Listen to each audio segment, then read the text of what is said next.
When you down a drink with a sweet, tacky taste, then suddenly feel like your throat's on fire, that's how you know you're drinking moonshine. Moonshine is made at secret facilities called stills and is often done so in the dark so the manufacturers don't get caught committing this perfect crime. Did you know that that's where moonshine actually gets its name? Or that issues with moonshine taxation have actually resulted in war? Or that the moonshine industry owes much of its progression to Mountain Dew? If not, this is the video for you. In case you're new and didn't know, I actually post a lot of videos that can teach you things you didn't know here at From Laura's Perspective. Just one click of that subscribe button and boom, you have your own library card to an entire video essay library with so many topics that there's sure to be one that's right for you. To make sure you get the message when I post content on something you might want to learn more about, tap the notification bell. But enough about that. Time to learn 6 things in particular that make moonshine so special. First, we're going to learn how moonshine is generally made.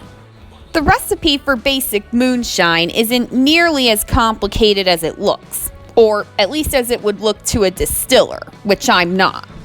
It only requires 4 ingredients: cornmeal, sugar, water, and yeast.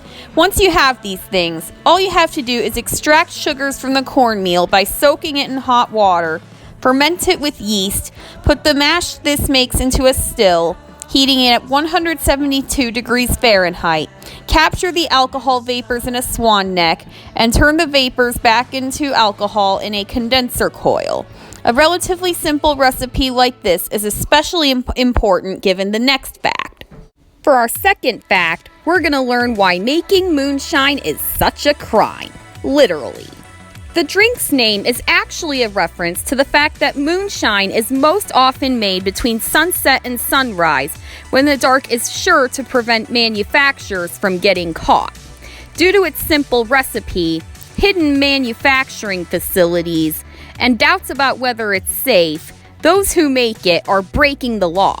In fact, moonshine was created by sneaky, clever, and courageous folk who refused to be told what to do. They created moonshine with whatever they had on hand, including old boilers, homemade metal pipes, and timber casks. Therefore, moonshine has come to symbolize American ingenuity, creativity, and aversion to authority. Next, we're going to learn that people have literally gone to war over this drink. It's crazy to think that a simple beverage can and does cause wars. But when it does, it all comes down to one thing: taxation. Remember the Revolutionary War, which all started when the colonists got mad about Britain taxing their tea? Well, it wasn't too long after that war ended that the taxation of yet another drink caused upheaval in the newly independent United States. In 1791, President George Washington's newly established Congress imposed a liquor tax to help pay war debts. As you might imagine, distillers weren't too happy about it, and many of them established moonshine distilleries in secluded locations, which were actually America's first moonshine operations. Tension between the distillers and tax collectors led to what's known today as the Whiskey Rebellion. The government eventually beat the rebels back with a large militia. However, the suppression of the rebellion was very unpopular and damaged the Federalist Party. This led to the whiskey tax being repealed in 1803. But the issue would come up again 60 years later during the American Civil War. When the federal government began to fight the Civil War, they immediately turned to distillers and demanded that they pay another whiskey tax. This time, the tax was extremely high, in some cases 8 times higher than the cost of the actual whiskey. This prompted many distillers to be even sneakier and hide in the backwoods and produce spirits illicitly.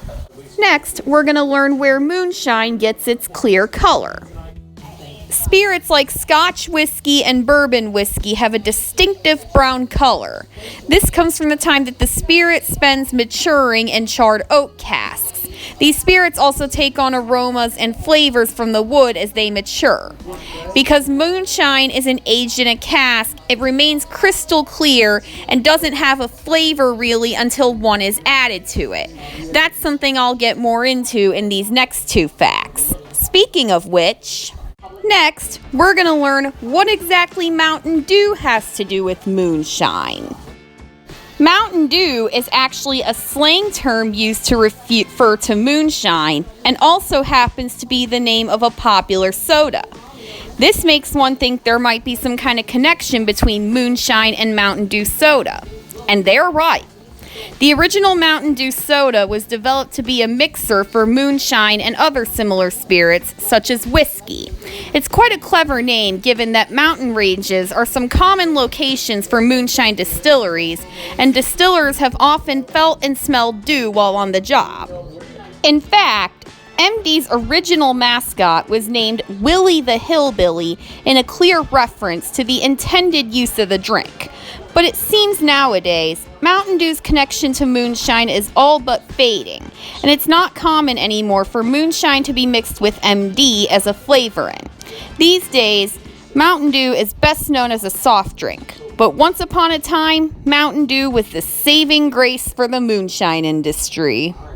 But that doesn't mean there aren't other ways to have done for moonshine what Mountain Dew used to do for it. The biggest, best-known brand of moonshine to date is Old Smoky. This brand alone makes its moonshine in many different flavors, as you'll see on the labels.